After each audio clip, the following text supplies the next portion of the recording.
الحمد لله رب العالمين والعاقبة للمتقين والصلاة والسلام على سيد الأنبياء والمرسلين وعلى آله وأصحابه وعلماء ملته وأولياء أمته أجمعين أما بعد فقد قال الله تعالى عز وجل في شان حبيبه مخبرا وآمرا إن الله وملائكته يصلون على النبي يا أيها الذين آمنوا صلوا عليه وسلموا تسليما صلى الله على سيدنا محمد وآله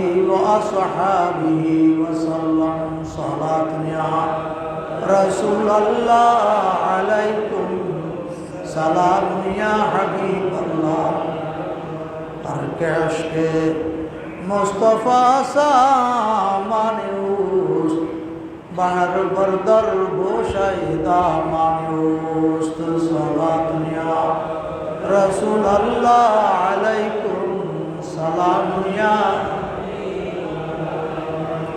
دو عالم کیوں نہ ہو قربان اسی پر خدا بھی ہے رضا جوئے محمد صلاۃ یا رسول اللہ علیکم سلام یا حبیب اللہ علیکم اما بعد উপস্থিত মুআজ্জাজ মোহতারাম সম্মানিত মুসল্লিন کرام ও মুরব্বিয়ান আযম ও বিরাদারান ইসলাম রাহিমানা ওয়া রাহিমাকুমুল্লাহ আসসালামু আলাইকুম ওয়া রাহমাতুল্লাহি ওয়া বারাকাতুহু আল্লাহ তাবারক তাআলার দরবারে শুকরিয়া যিনি আমাদেরকে শাওয়াল মাসের তৃতীয় জুমার নামাজ আদায়ের উদ্দেশ্যে আল্লাহর ঘর মসজিদে আসার বসার কিছুক্ষণ জিকির আজকার ইবাদত বندگی করার তৌফিক দান করেছেন বড় করে বলুন আলহামদুলিল্লাহ শাওয়াল মাস এটা হজের মাস শাওয়াল মাস থেকে হজের মাস শুরু হয় শাওয়াল জিলকদ আর জিলহজের 10 দিন এগুলো হলো আইয়ামুল হজ বা আশহুরুল হজ বলা হয় এই শাওয়াল মাস জিলকদ মাস এবং জিলহজ মাস এগুলো আবার আশহুরুল হুরুমের অন্তর্ভুক্ত সম্মানিত মাসের অন্তর্ভুক্ত যে মাসগুলোর মধ্যে জাহেলি যুগের মূর্খরা কাফেরারাও পর্যন্ত ঝগড়াঝাটি মারামারি কাটাকাটি খুনাখুনি ইত্যাদি থেকে সম্পূর্ণরূপে বিরত থাকত আর রাস্তাঘাট পথঘাট একেবারে নিরাপদ থাকত কেউ কারো উপরে এমনকি দীর্ঘদিনের শত্রু যাকে খুঁজে বেড়াচ্ছে হত্যা করার জন্য তাকেও যদি হাতের নাগালের মধ্যে পেত এই মাসগুলোর মধ্যে তাদের গায়ে হাত তুলত না মারামারি কাটাকাটি এগুলো করত না এমনকি তাদের অস্ত্র শস্ত্রগুলো তারা আলমারিতে নির্দিষ্ট জায়গায় রেখে দিত এভাবে এই মাসগুলোকে তারা তাজিম করত সম্মান করত এই কারণে হজ এই মাসগুলোর মধ্যে ফরজ করা হয়েছে যাতে নির্বিঘ্নে নিরাপদে নির্ভয়ে মানুষ হজ করতে আসতে পারে যেতে পারে হজে আসা যাওয়ার মধ্যে যেন কোনো খুন খারাপি না হয়, মারামারি না হয়, রাস্তা যেন নিরাপদ থাকে। কারণ হজ ফরজ হওয়ার জন্য রাস্তা নিরাপদ থাকা এটাও একটা শর্ত। ওয়ালিল্লাহি আলান নাসে হিজ্জুল বাইতে মান ইসতাতা ইলাইহি সাবিলা। ওয়ালিল্লাহি আলান নাস, মানুষের উপর ওয়াজিব কেবল আল্লাহর জন্য। ওয়ালিল্লাহি, আল্লাহর জন্য মানুষদের উপর আবশ্যক হিজ্জুল বাইতে, বাইতুল্লাহর হজ করা, বাইতুল্লাহর এরাদা করা, ইচ্ছা করা। ওই ব্যক্তির জন্য মান ইসতাতা ইলাইহি সাবিলা, যে ব্যক্তি মক্কা শরীফ পর্যন্ত যাওয়া আসা করতে পারে, করার সক্ষমতা রাখে।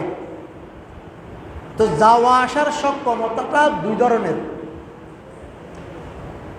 প্রায় তিন ধরনের। একটা হলো মক্কা শরীফ যাওয়া আসার খরচ টাকা, পাতেও টাকা, টাকা পয়সা টাকা। কারণ যার কাছে মক্কা শরীফ যাওয়া আসা করার সামর্থ্য থাকবে না, অর্থ থাকবে না, তার উপর হজ ফরজ নয়। আর একটা হলো রাস্তাঘাটে যাওয়ার জন্য আপনার সেহত, আপনার সুস্বাস্থ্যর প্রয়োজন। রাস্তাঘাট নিরাপদ আছে কিন্তু আপনি অসুস্থ, আপনি সওয়ারির উপর আরোহণ করতে পারছেন না, আপনি 15 দিন 1 মাস যাবৎ সফর করার ক্ষমতা আপনার নাই, অসুস্থ, বার্ধক্য, আপনার উপরও হজ ফরজ নয়। আর একটা হলো মান ইসতাতা ইলাইহি সাবিলার মধ্যে যে রাস্তাঘাট নিরাপদ থাকা। যদি পথে আপনার দুশমন থাকে, যেই পথ দিয়ে যাবেন বিকল্প কোনো পথ না থাকে, সেই পথে যাওয়ার পথে যদি আপনার কোনো দুশমন শত্রু থাকে, যারা আপনাকে পেলে বেঁধে রাখবে, হত্যা করবে, নির্যাতন করবে, এই ধরনের যদি আশঙ্কা থাকে, তাহলে তার উপরও হজ ফরজ নয়। হজের জন্য যাওয়া আসার খরচ থাকতে হবে, রাস্তা নিরাপদ থাকতে হবে এবং যাওয়া আসার শক্তি থাকতে হবে। এই তিনটা থাকলে তার উপর হজ ফরজ। নারীদের জন্য একটা বাড়তি আছে, সেটা হলো এই তিনটা তো লাগবেই, সাথে তাদের জন্য মোহরেম লাগবে। মোহরেম বলতে যাদের সাথে বিবাহ করা হারাম, এই ধরনের মানুষ, নিজের স্বামী, নিজের মা বাপ, নিজের বাবা, নিজের ভাই, এই ধরনের মানুষ, তার সাথে মোহরেম থাকতে হবে। না হয় 3 দিন 3 রাতের বেশি অতিক্রম করা মোহরম ছাড়া তাদের জন্য জায়েজ নাই। সেটা হজের জন্য হোক, অথবা ব্যবসার জন্য হোক, অথবা যে কোনো কাজের জন্য হোক। 3 দিন 3 রাতের দূরত্বে যদি কোনো মহিলা যেতে চায়, তাদের সাথে মোহরম লাগবে। শুধু হজের বেলায় নয়, হজ ছাড়াও 48 মাইল দূরে যদি কোনো মহিলা সফর করতে প্রয়োজন হয়, তার সাথে মোহরম লাগবে। এই মশলাটা আমরা কিন্তু মানি না। অনেকের মেয়ে ঢাকা ইউনিভার্সিটিতে পড়ে, রাজশাহী বিশ্ববিদ্যালয়ে, জাহাঙ্গীরনগর বিশ্ববিদ্যালয়ে পড়ে, এটা কিন্তু 48 মাইলের বেশি।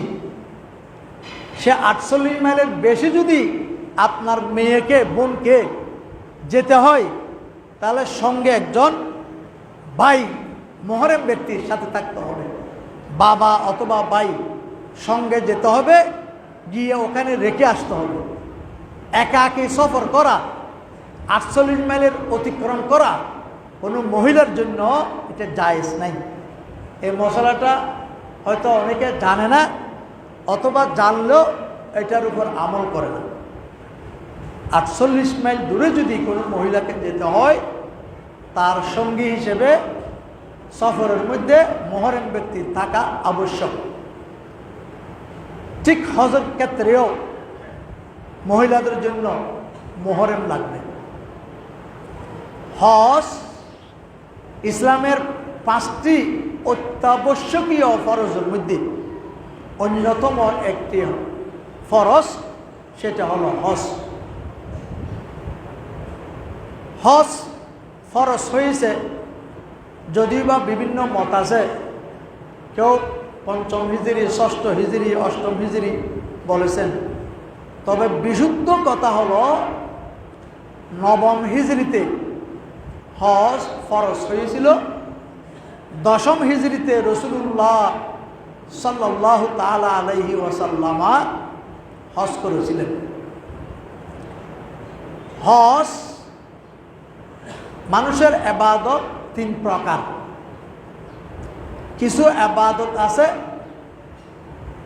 কেবলমাত্র শারীরিক ইবাদত, এখানে আর্থিক কোনো সম্পর্ক নাই, যেমন রোজা, যেমন নামাজ। নামাজ আর রোজা এটা ইবাদতে বদনী, শারীরিক ইবাদত। এখানে টাকার সাথে, মানে এত টাকা হলে নামাজ পড়তে হবে, এত টাকা থাকলে যাকাত রোজা রাখতে হবে, এ ধরনের কোনো শর্ত নাই। এটা সম্পূর্ণ শরীরের সাথে সম্পর্ক। এগুলিকে বলা হয় ইবাদতে বদনী মহজ। আর এক প্রকারের ইবাদত আছে ইবাদতে মালি, আর্থিক ইবাদত, সেটা হলো যাকাত। মনে রাখবেন, যাকাত শর্ত হওয়ার জন্য শরীর সুস্থ হতে হবে, এটা শর্ত নয়। শুধু অর্থ থাকলে হবে, তবে এই অর্থটা নির্দিষ্ট নেশাব পরিমাণ হতে হবে এবং সেই নেশাবের উপর 1 বছর অতিক্রম হতে হবে। তারপরে ওই মালের উপর, সম্পদের উপর, ধনের উপর যাকাত ওয়াজিব হবে। তো যাকাত হলো ইবাদতে মালি মহজ, কেবল আর্থিক ইবাদত। নামাজ রোজা হলো শারীরিক ইবাদত, যাকাত হলো আর্থিক ইবাদত। কিন্তু আরেকটা ইবাদত আছে, এখানে অর্থও আছে, শরীরের সাথেও সম্পর্ক আছে। এটাকে ইবাদতে মালিও বলা হয়, ইবাদতে বদনীও বলা হয়। এটাকে আরবিতে বলা হয় মুশতারিক। উভয়ের সম্পৃক্ততা আছে এই ইবাদতের মধ্যে। কারণ আপনার যাওয়া আসার ভরণ পোষণের খরচ না থাকলে এবং যাওয়া আসার পরেও 1 মাসের জন্য আপনার পরিবার পরিজনকে ভরণ পোষণ দেওয়ার সামর্থ্য থাকলেই কেবলমাত্র তাদের উপর হজ ফরজ। তাহলে দেখা যায় এটার সাথে অর্থেরও একটা সম্পর্ক আছে। আবার অর্থ আছে, আপনার রাস্তাও নিরাপদ আছে, কিন্তু আপনার শারীরিকভাবে আপনি অসুস্থ, আপনি রোগী, সেক্ষেত্রেও আপনার উপর হজ ফরজ হবে না। তাহলে হজের ব্যাপারে শরীরেরও সম্পৃক্ততা আছে, অর্থেরও সম্পৃক্ততা আছে। এই জন্য এটাকে বলা হয় ইবাদতে মুশতারিকা।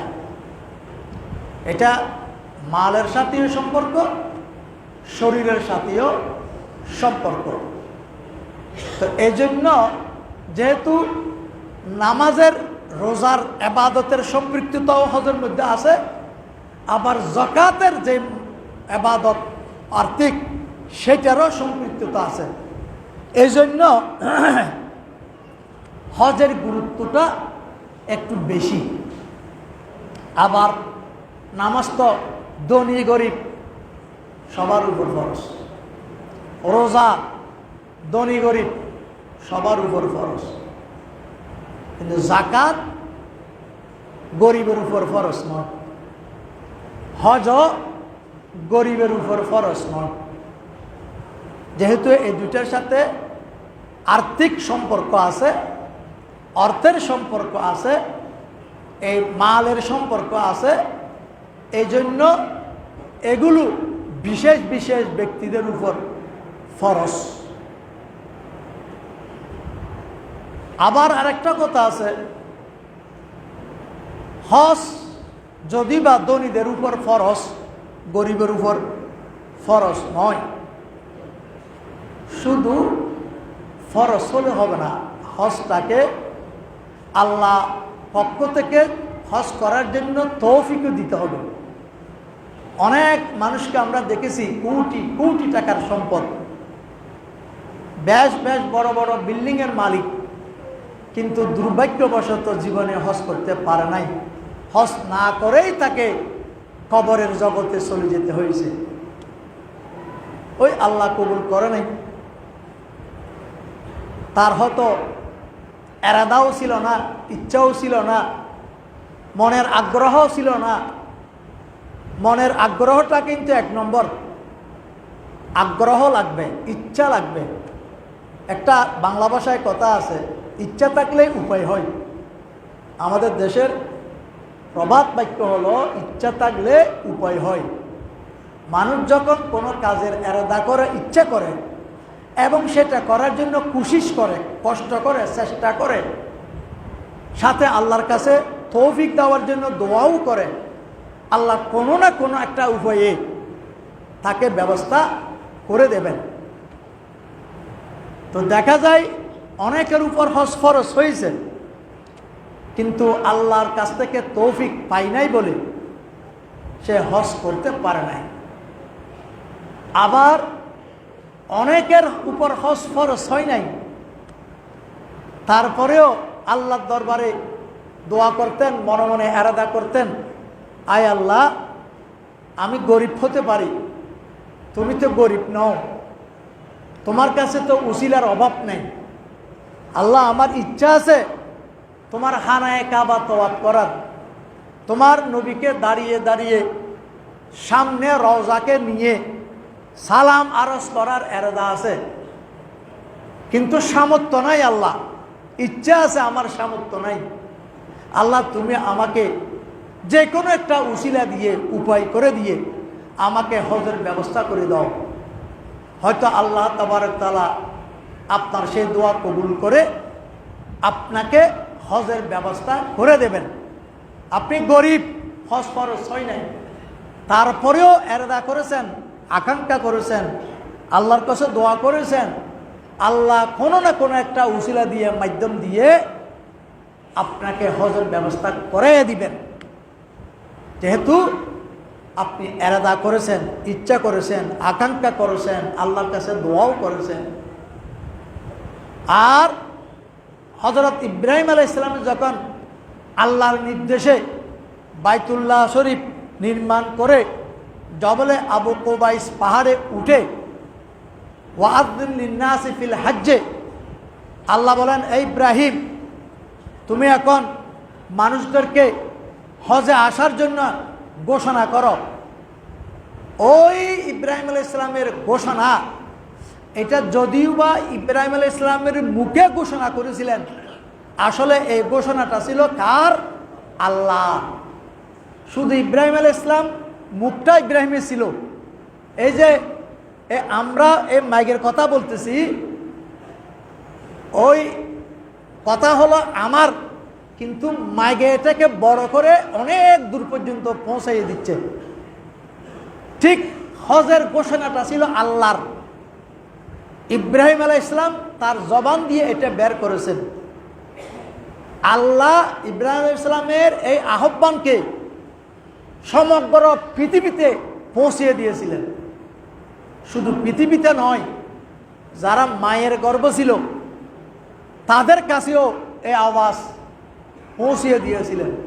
শুধু তা নয়, যারা আত্মার জগতে ছিল ও আলমে আরওয়াহের মধ্যে ছিল, যারা তখনও দুনিয়াতে আসে নাই, এখনও দুনিয়াতে আসে নাই, কিয়ামত পর্যন্ত যারা দুনিয়াতে আসবে, রূর জগতে যারা ছিল সকলের কানে কানে আল্লাহ ইব্রাহিম আলাইহিস সালামের এই আহ্বানকে পৌঁছিয়ে দিয়েছিলেন। যারা ইব্রাহিম আলাইহিস সালামের ডাকে লাব্বাইক বলেছিলেন তারা জীবনে হজ করতে পারবেন। যারা একবার লাব্বাইক বলেছিলেন তারা জীবনে একবার হজ করবেন।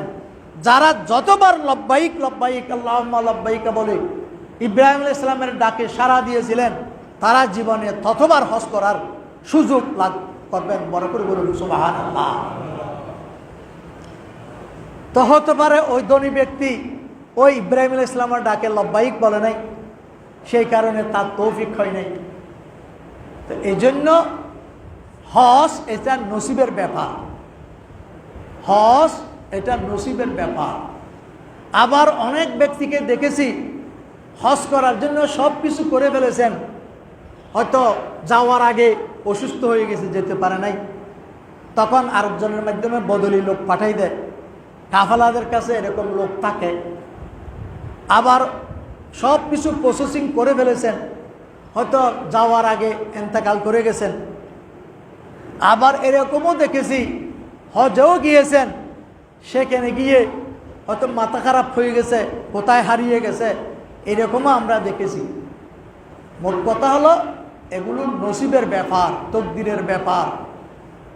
তো এখন যদি কেউ বলে যে আমার তকদিরে নাই বলে আমি হজ করতে পারি নাই, না, জিনিসটা তকদিরের উপর ছেড়ে দিলে হবে না।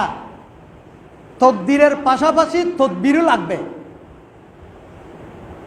তকদির তার পাশাপাশি তদবির।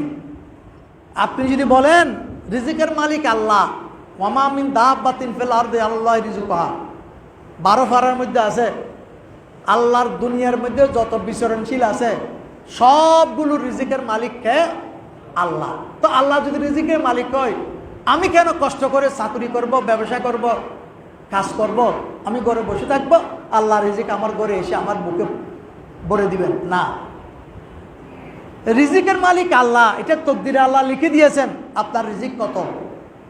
আপনার কলবে রু আসার আগে, আপনার মায়ের গর্ভে থাকা অবস্থায় আপনার তকদিরে লিপিবদ্ধ করা হয়েছে আপনি কতদিন বাঁচবেন, কতটুকু রিজিক আপনি প্রাপ্ত হবেন, সবগুলো বিশুদ্ধ হাদিস মোতাবেক আল্লাহ এগুলো মায়ের গর্ভের মধ্যে লিপিবদ্ধ করে দেন।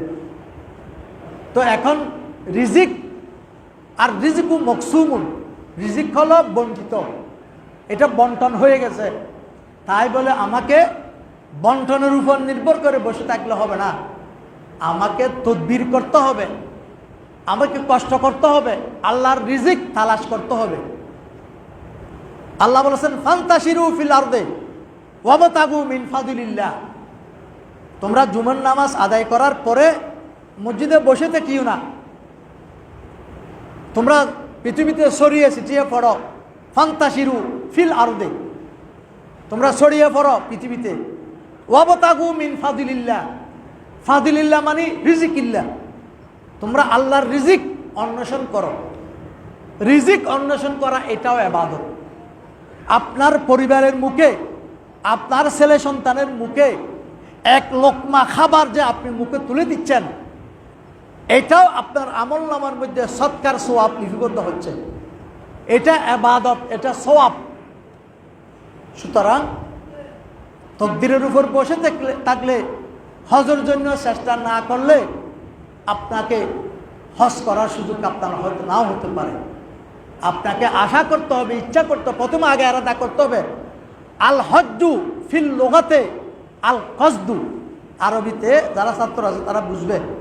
হজ শব্দের শাব্দিক অর্থ হলো এরাদা করা, ইচ্ছে করা।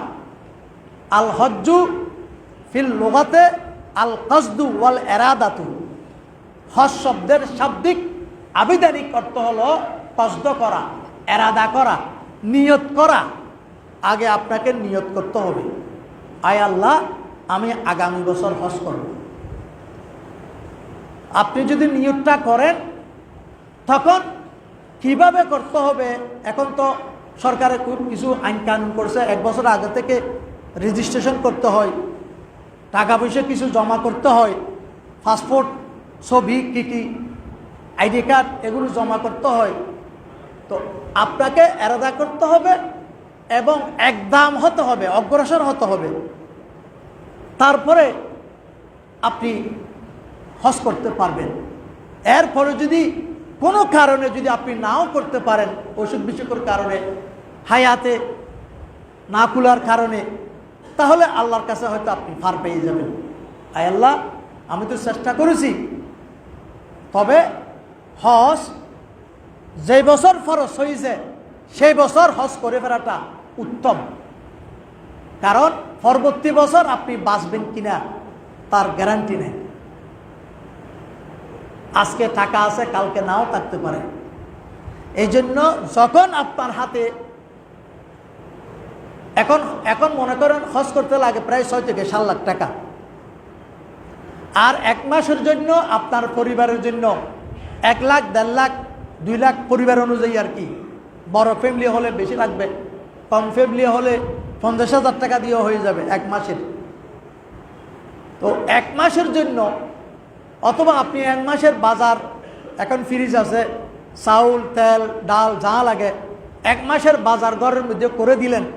তারপর আরও 10-20,000, 50,000 ওষুধ বিসুখের জন্য অতিরিক্ত দিয়ে গেলেন। এরপরে যদি আপনার 7 লাখ টাকা থাকে, তাহলে আপনার উপর হজ ফরজ। ওই মানিস্তাতা ইলাইহি সাবিলা, আপনার এখন যাওয়া আসার খরচ এবং ভরণ পোষণের খরচ আপনার কাছে আছে, আপনার উপর হজ ফরজ। কোটি টাকা টাকার হজ ফরজ নয়।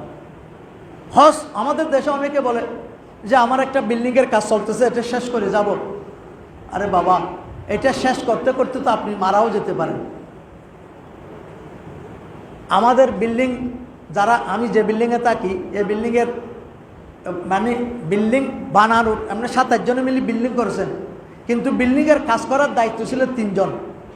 3 জনের মধ্যে মাঝপথে বিল্ডিংয়ের করার মাঝখানে ফৈজ সাহেব বলে একজন ব্যক্তি, যিনি সবচেয়ে বেশি বিল্ডিংয়ের কাজ করবার দেখতেন, তিনি ইন্তেকাল হয়ে গেছেন। তিনি তো আর এই বিল্ডিংয়ের সব কাজ করেছেন, কিন্তু শেষ পর্যন্ত উনি দেখে যেতে পারেন নাই। তো হায়াতের কোনো গ্যারান্টি আছে? কেউ বলে আমার একটা উপযুক্ত ছেলে আছে, তার জন্য বউ এনে বিয়ে করব, হজে যাব। কে বলেন আমার একটা উপযুক্ত মেয়ে আছে, মেয়ে বিয়ে দেওয়া ফরজ। তো মেয়ে বিয়ে দেওয়া যেমন ফরজ, হজ করাটাও তো ফরজ। আপনি মেয়ে বিয়ে দিবের উসিলায় যদি হজ না করেন, এই হজ না করার কারণে হতে পারে আপনার মেয়ের বিবাহ বিলম্বিত হতে পারে, হতে পারে আপনার মেয়ের বিবাহটা অশুভ হতে পারে। কারণ আল্লাহর একটা হজকে আপনি বাদ দিয়ে আপনার মেয়ের বিবাহকে আপনি প্রাধান্য দিয়েছেন। কিতাবের মধ্যে এরকম আছে, এটা আমি তফসিরের কিতাবের মধ্যে পেয়েছি, যে এক তো হজ করে কেউ গরিব হয় নাই, কেউ একথা বলে নাই আমি হজ করে লসে পড়েছি, নাউজুবিল্লাহ। আর এই ধরনের কোনো মানুষকে আমরা এ পর্যন্ত বলতে শুনি নাই যে আমি হজে গিয়ে ক্ষতিগ্রস্ত হয়েছি। এ কথা বলাতে কোনো ব্যক্তিকে কেউ কোনোদিন শুনে নাই। এক, দ্বিতীয়ত কিতাবের মধ্যে আছে যে মানুষ যে সমস্ত অজুহাত দিয়ে হজকে বিলম্ব করে, দেখা যায় হজ না করার কারণে তাদের কাজটা আরও বিলম্বিত হতে থাকে, আরও জটিলতা সৃষ্টি হতে পারে। আর যে ব্যক্তি এই দুনিয়ার কাজকে এতটুকুর মধ্যে রেখে আগে আল্লাহর কাজটা করেনি, হজটা করেনি, দেখা গেছে উনি হজ করতে গেছেন, এদিকে ওনার যে কাজগুলো পেন্ডিং ছিল, চলমান ছিল, উনি এসে দেখছেন যে আল্লাহ তাবারক তাআলা হজের বরকতে তার বাইন্ডিং সমস্ত কাজ সবগুলো আল্লাহ তাবারক তাআলা অতি তাড়াতাড়ি সম্পন্ন করে দিয়েছেন। এরকমও অনেক প্রমাণ আছে। কারণ আপনি যখন আল্লাহর কাজের জন্য চলে যাবেন, আল্লাহ আপনার কাজগুলোকে সহজ করে দিবেন, এটা সত্য কথা। কিতাবের মধ্যে একটা ঘটনাও আছে। একজন ব্যক্তি জুমার দিন, এরকম জুমার দিন জুমার নামাজ টাইম হয়েছে। এখন এর 3টি কাজ সেদিন। একটি কাজ হলো যে ওনার জমিনের পানি দেওয়ার ফালা সেদিন। যারা শ্বাস করে পাহাড়ি পানি আসে, যে আজকে আমি পানি দেব, তোমারটা পানি হলে কালকে আমি দেব, পশু আর ফরতটা দেবে, এভাবে ফালা করে করে সপ্তাহে পানি দেবে। তো ওই ব্যক্তির পানির ফালা ছিল শুক্রবারে। ওর নিচের জমিনে ওয়ালা বলছে যে আজকে যদি তুমি পানি না দাও, কালকে আমার ফালা, আমি পানি নিয়ে যাব, তুমি আজকে আর কালকে আর পানি পাবে না, তোমার পানি নিতে হলে আজকে নিতে হবে। তার আরেকটা কাজ ছিল, তার যে পশু ছিল গাধা গোড়া ওঁট, ওগুলো পাহাড়ে চলে গিয়েছিল, এগুলোকে পাহাড় থেকে এনে গোয়াল ঘরে আস্থা বলে বেঁধে রাখতে হবে, এটাও আজকের কাজ। আরেকটা কাজ ছিল, তার ঘরের মধ্যে গম মেশিনের থেকে ওই খলঘর, আমাদের এখানে দাম সুরাইতে আমরা খলঘরে নিই, ওই মেশিনে নিয়ে তার গমগুলো ছিঁড়াইতে হবে, আজকে গম সুরাইতে হবে, গম পিষতে হবে, নাহলে রাতের বেলায় খাবার থাকবে না, রুটি বানাইতে পারবে না। এখন সে চিন্তায় পড়ে গেল, আমি কোন কাজটা করব? আমার ব্যক্তিগত 3টা কাজ আর আল্লাহর একটা কাজ। আল্লাহর কাজ হলো নামাজে আসা, জুমার আসা। সে অনেক চিন্তা ভাবনা করে সিদ্ধান্ত নিল, আমার কাজগুলো পরে করব, করতে পারলে করবো, আগে আমি নামাজটা পড়িনি। উনি দুনিয়াবি তার কাজগুলো বাদ দিয়ে মসজিদে এসে জুমার নামাজটা পড়ে নিলেন। উনি নামাজ পড়ে সব কিছু শেষ করে যখন পানিতে দিতে গেলেন, দেখা যাচ্ছে অটোমেটিক পানি তার জমিনে এসে তার জমিন ভরপুর হয়ে গেল। বড় করে বলুন সুবহানাল্লাহ।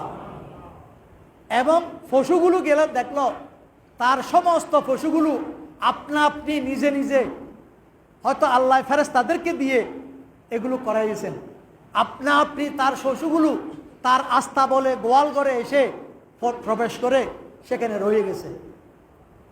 তারপরে সে ওই গমগুলো মেশিন ঘরে আগে রেখে এসেছিল, মেশিন ঘর থেকে ঘরে নেওয়ার কথা, কিন্তু ঘরে গিয়ে দেখলো ওই মেশিন ঘর থেকে তার সালের এই গমের আটার বস্তাটা তার ঘরের মধ্যে।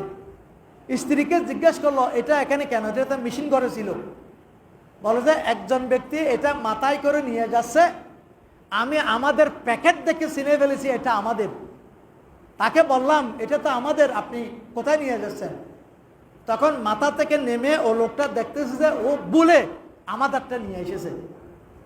সে ওটা আমাদেরকে দিয়ে সে আবার মেশিন ঘরে গিয়ে তারটা নিয়ে গেছে। তার মানে কি? সে বুঝতে পারলো আমি ব্যক্তিগত কাজকে বাদ দিয়ে যখন আল্লাহর কাজকে প্রাধান্য দিয়ে যখন আমি মসজিদে এসেছি, আল্লাহ আমার দুনিয়াবি 3টা কাজ ফেরেশতাদের মাধ্যমে করাইয়া দিয়েছেন। বড় করে বলুন সুবহানাল্লাহ। ঠিক হজ সেরকম।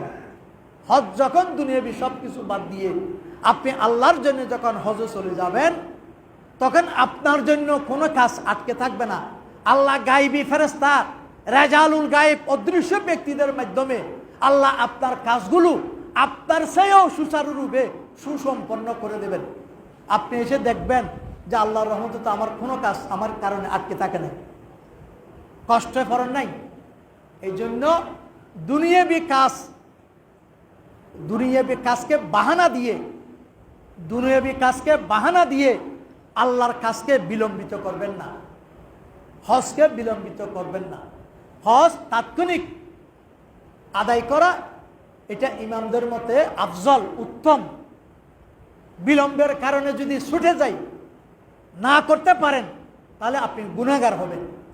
গুনার কারণে, এই বিলম্বিতর কারণে, না আদায় করার কারণে কিয়ামতের ময়দানে কবরে আপনাকে আল্লাহর কাছে জবাবদিহি করতে হবে।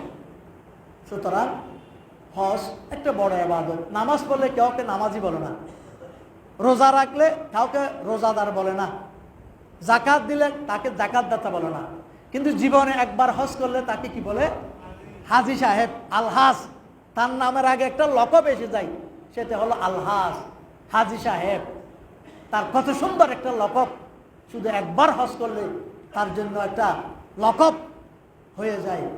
তো এ ধরনের একটা ইবাদত তাদের উপর ফরজ হয়েছে, তারা বিলম্বিত না করে এটাকে ত্বরান্বিত করে হজ আদায় করার চেষ্টা করবেন এবং আল্লাহর কাছে দোয়া করবেন আল্লাহ যেন হজ করার তৌফিক দেন। যাদেরকে আল্লাহ তৌফিক দেয় নাই তারাও আল্লাহর কাছে দোয়া করবেন যে আল্লাহ যেন কোনো না কোনো একটা উসিলা দিয়ে আল্লাহ যেন এই হজ করার তৌফিক দান করেন। নিশ্চয় আল্লাহ আপনার দোয়া ফেরত দিবেন না, কোনো না কোনো একটা উসিলায় আল্লাহ আপনাকে খানায়ে কাবার জিয়ারত, রাসূলুল্লাহ সাল্লাল্লাহু আলাইহি ওয়াসাল্লামের রওজা মুবারকের হাজিরি আল্লাহ কবুল করবেন। সবাই বলুন আমিন। ওয়া আখিরু দাওয়ানা আনিল হামদুলিল্লাহি রাব্বিল আলামিন।